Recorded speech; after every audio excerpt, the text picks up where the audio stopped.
Hit it. Hit it. Kool D had the most equipment, Right. and him and Mario combined together. Okay. Him, Mario, and Tex and Hollywood. I'm here with. Introduce yourself. I'm Kool DJ D. Okay. And I'm DJ Tyrone, the Mixologist. Tyrone, the Mixologist. Right. Okay. Let's go back. Let's go back to the beginning. When you started DJing, Right. where was that at?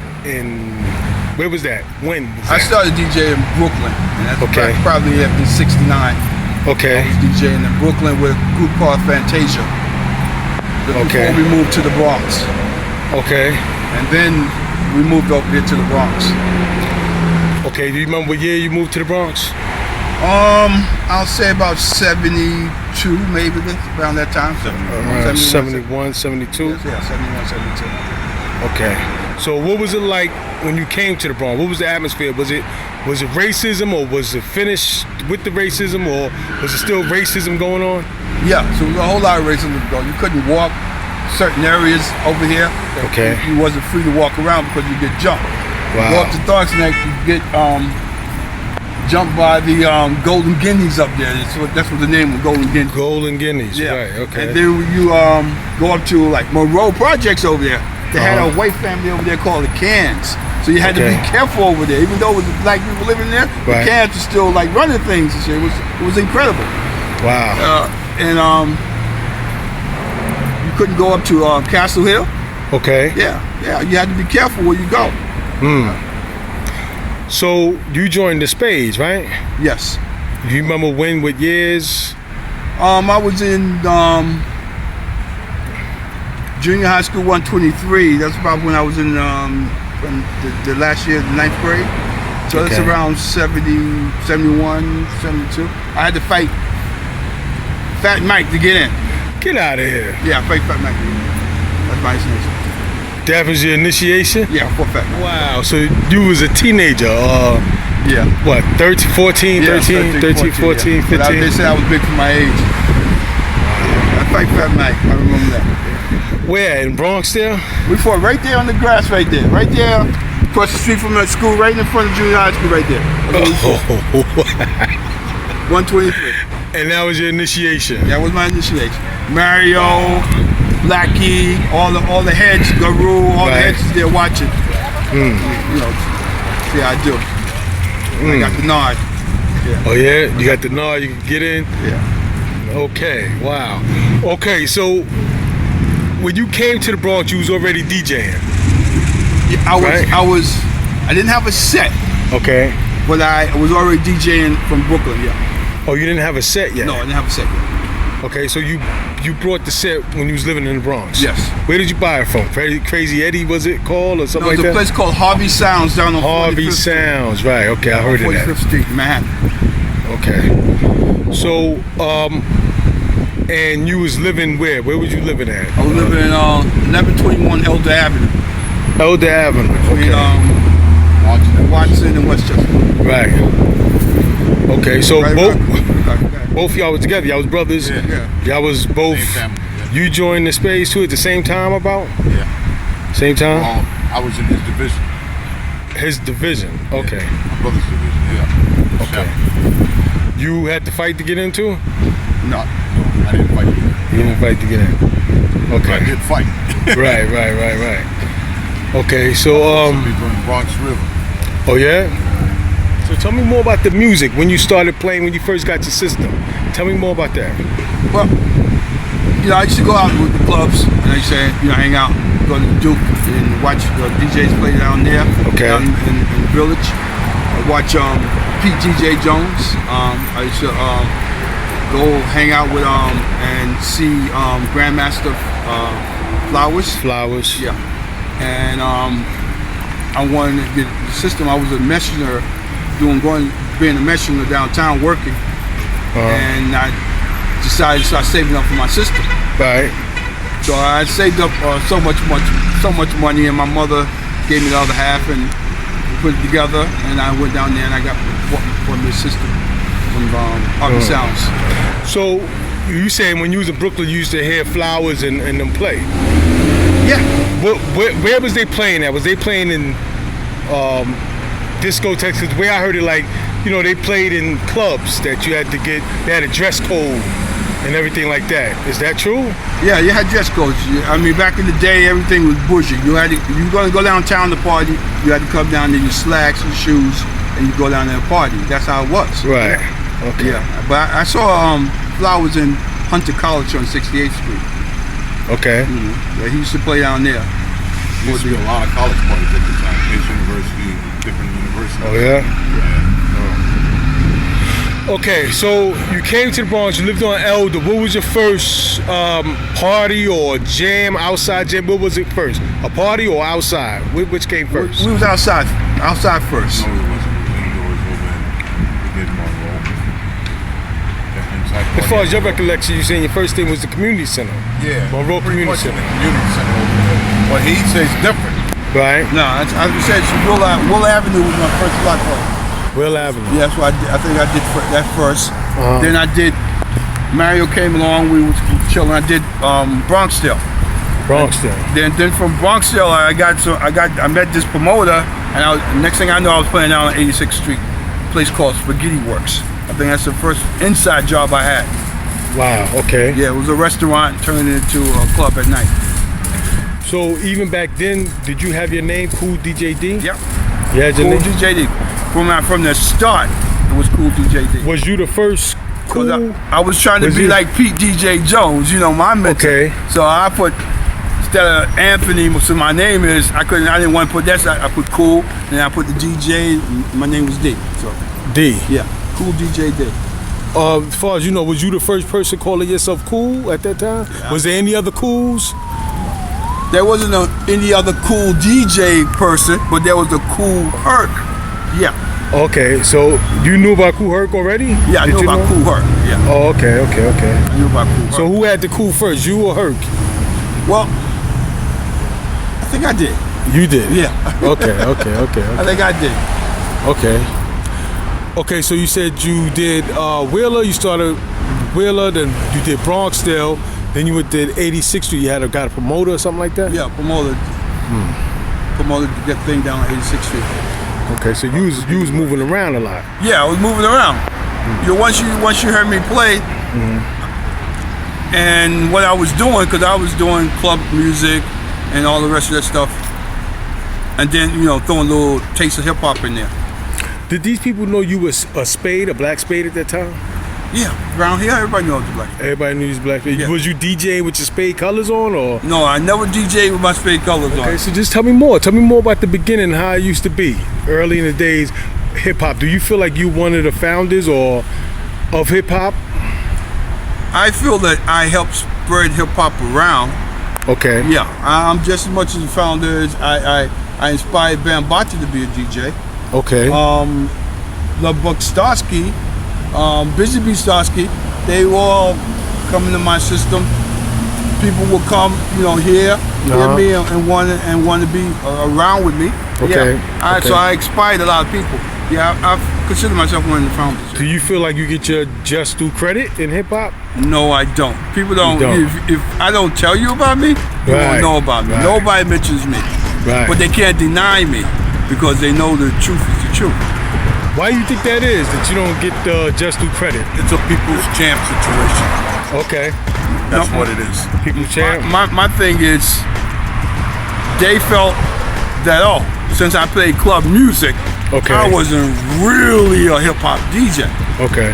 But I played hip hop, and if I carried it to Queens and to Brooklyn and to these places that they never went, Right. I'm just as much as a hip hop DJ as they are. Right. I did it good. I'm the bridge to hip hop and the establishment. I got it downtown. I got it in Queens. I bridged the hip hop so it can grow to what it is today. Okay. What about you, Tyrone? Do you feel like you are a co-founder? You had a place? Yeah, I'm one of the founding fathers. Yeah. You're one of the founding fathers. Yeah. Right. There's plenty of times I played also, and brought music to the masses. Throughout. my years of experience with the DJ world and the hip hop world. I've been in it, Right. for the longest. In my younger age, I did a lot, to contribute. Okay. We was playing before hip hop. Right. Okay. We was playing before hip hop. So when hip hop started spreading, we know more about it than practically some of the dudes out there that say they done so much stuff that they didn't do or couldn't possibly do because they wasn't of age at that time. Like who? Yeah, you try. Tyrone, you was telling me about scratching. Yeah. They give the credit to Theodore, saying he started to scratch. How do you feel about that? Well, a lot of people are saying that he started, but here's the true facts of it. I am the first one to actually scratch, and it occurred in the Prince George Hotel. Remember that? Yeah, Okay. it was an accident. It was an accident, of course, and then I continued with it because I had MCs at the time. I stopped the music and brought it back. Okay. Stopped it and pushed it forward and brought it back, and they was like, and then let it go, and they was like, oh, and that's how this actual scratch started. Wow.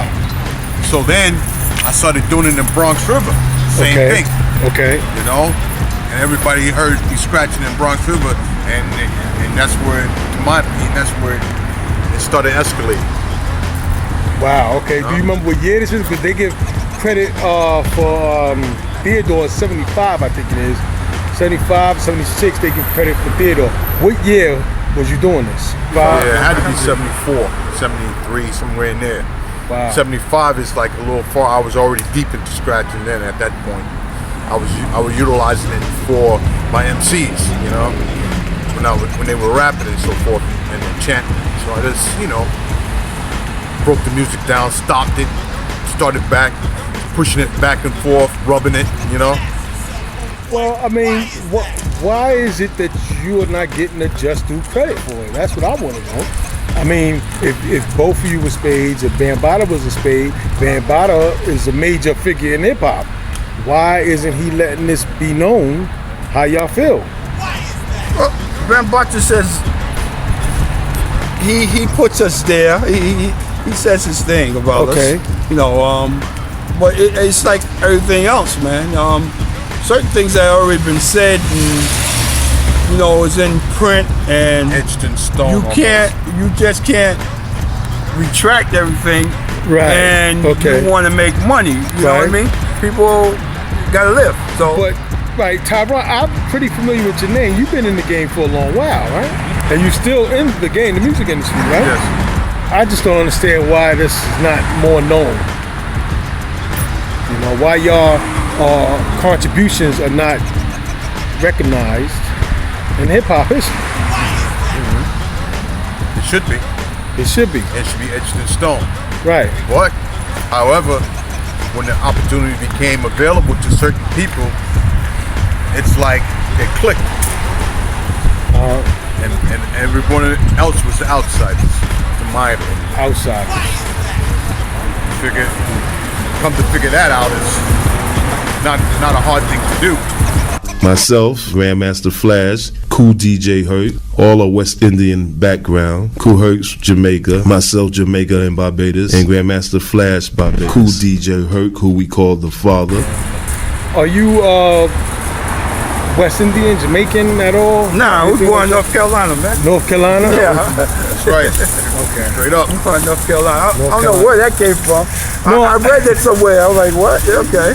It's interesting how Flash, Hurt, and Bambaataa is all West Indian. Mm-hmm. You, Tyrone, Mario from North Carolina. Mm-hmm. And y'all don't get no credit. On previous discussions, we had mentioned that a lot of things are not true that has been said and that's etched in stone. Right. Let me be the first to say it. Okay. And I'm not afraid to say it, but they're eating off that, so what can I do? You understand? Right. But we are still the people's champion. Okay. Everybody respects us for what we've done. They're not disputing the fact that we were there. Right. Right. Can't we're still dispute here. that, right? Can't dispute the fact that y'all And was we're there. still here. Right. And we are out doing it now. Still. So you would say y'all was the first ones bringing out the outside jams? The Yeah, big I monster. they say Herc, but I dispute that. Herc Herc used to get mad at me. Okay. Gee, why you playing outside? You don't make no money like that. You messing it up. You know, Wow. people see you, you can't make no money. That's what you keep telling me. I like, nah, I like playing outside. So when they tell me that Herc came outside and played, it must have been after I was playing and kept on playing.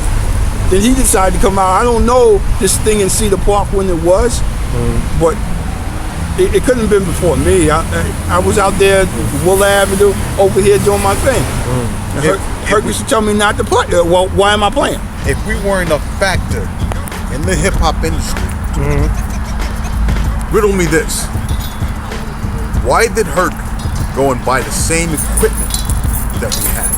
Wow, okay. So therefore we instrumentally got him to go to a store and seek what we already had. Okay. What equipment was that? GLI. I had GLI mixer. He got GLI mixer. He got a different model. What was GLI? He had GLI. I had GLI speakers. He got GLI speakers. I had a Macintosh amplifier. He went and got Macintosh amplifier. Okay. I mean, how more can you be? So if we weren't an instrumental factor in the hip hop industry and we wasn't a threat to anybody, why would you go out and buy the same thing somebody else had? The same exact thing, just about. They was I think they told me that somebody told me that Herc had a better system than me back in the day. And I was like, Yeah, that's what I thought. That's what I heard. Yeah. That's what I heard. no, I had No? the best. I had the best system. You ask Bambata, you can ask a lot of people you can ask from over here that knows. That if Herc had the better system, then he wouldn't have went out and bought what I had. Right? Exactly. So it's What he was running, Altex. I don't know what he had. I know they were Guitar Altex. I saw the guitar. You said guitar speakers, so Right. Yeah, the I column mean, speakers how and stuff could- like that. how could It had that a lot of qualify distortion as and a sound. better system? Well, that was distorted sound? that was then. That was then. Right. Yeah, back in the days. Quality and sound, and if it sounds good, that's good music. I would rather hear my highs and my mids and my lows in order to get a good quality sound than to just hear a muffled mono sound. You know, and that's what my brother seeked at that time. Right. Quality in music sound, the sound itself. No, like we're from Brooklyn, so the Brooklyn DJs, that shit was pumping. The Brooklyn, when it came to technology, was way ahead of the Bronx.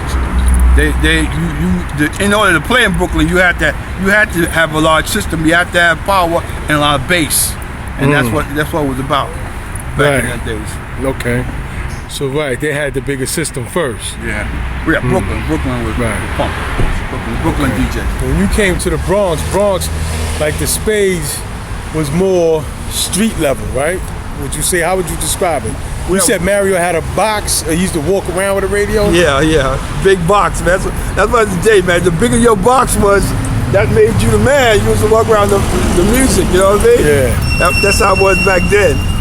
Yeah, and the Spades wasn't, when I came to join Spades, they wasn't that big yet. They was just starting to grow. It was like, maybe like, 20 of them or something? Just the people in here. Oh, It wasn't over there, it wasn't over here, it was just here when I was joining. Oh. How would you describe the first president of the Spades was in the Nation of Islam, you know? So would you describe him as militant? The Spades at the beginning, how would you describe the Spades? No, man, it was like a family thing. Family thing? Once you with them, you don't have to, you had no problems, man. Everybody knew you. They treated you good. Right. You know, if they knew your mother, if they know you, your mother was protected, everybody was protected. Anything would happen, community-wise, you was taken care of. You understand? Okay. Were y'all doing martial arts at all, or was just straight up street fighting? I'm a street fighter. Straight up street fighter? I'm a street Y'all didn't know nothing about martial arts or nothing like that? I learned a little bit from Mario and Spanky and all of them, but I was basically a street fighter. I win any way I can. Okay. That's what I did. Turned into a scrapper. Huh? I turned into a scrapper. Oh yeah. But most of the time when you're a spade, you don't have to fight anyway. They know you're a spade. 90% of the fight is done already because they feared you already. Psychological, right? So you really have to fight. You really have to fight to let a person know what you want, and that's that. You know, it was a good thing back then. You know, back in the days. Wish I could go back there. Black Power days with the afros, right? Yeah. Yeah. Pretty where you picking your hair and everything. Right. Yeah, it was good. It was good. All right. There's a lot of things to be disputed within the hip hop industry, but we're not going to bring that out at this point and discuss it. But there's a lot of things that can be disputed. Everything that you hear is not true. Like what? We won't go there. Okay. We'll leave it alone for right now. What happens is whatever in the dark eventually will come out to light. Okay. Okay, that's cool. And those people that don't spread those rumors and lies, it will come out. It will be seen. Okay, so let's go to the end now. What did it ever start slowing down? Because we heard from Mario, it started slowing down, like 1979, 1980, 81. Yeah. He stopped DJing or something like that. What happened is that the MCs started taking over. The MCs starting to go this DJ and this DJ, and then they started the downtown clubs started hiring people to play downtown. Okay. You understand? And if you didn't make a record, then you automatic they didn't know you. You understand? If you made a record, then they want to hire you to go play in the clubs. You know what I mean? Right. So that was happening. A lot of MCs and stuff, they were making records, and so the DJs was getting pushed back. You know, the MCs had. It was strange because the DJs what made the MCs, and then when the MCs got there, they just left the DJs behind. Right. You know what I mean? Right. But it's cool though. It's, a couple people kept eating, kept doing their thing. So if you didn't make a record back in the days, you didn't get no gigs. You understand? Did y'all get into a lot of battles? Yeah, we had a lot of battles. Who were some of your battles? Well, we battled. I don't think you would know these names: Infinity Machine and Queens. Okay. I had a battle with Flowers, Grandmaster Flowers. I had a battle with Grandmaster Flash of Savoy Manor. Okay. We had a battle with some other names. I forgot. We had a lot of battles. I just can't remember everybody. So you never battled Hurt? No, we never battled Hurt per se. Okay. But in 123, Mario played against Hurt, and I left Mario my amp. Okay. I mean, anything else you want to add? Simplify matters. Kool, DJ D, and DJ Tyrone and Mixologist, the best DJs in the Bronx, Queens, Manhattan, and abroad. Okay. Make it clear. All right. I just like to say I want to be in that museum, hip hop museum. Right. And truth will be the truth. Right. And I'm letting you know the truth. I was there. I did it before hip hop, and I'm still here. All right. All right. And ask yourself, homeboy, why is that? The go.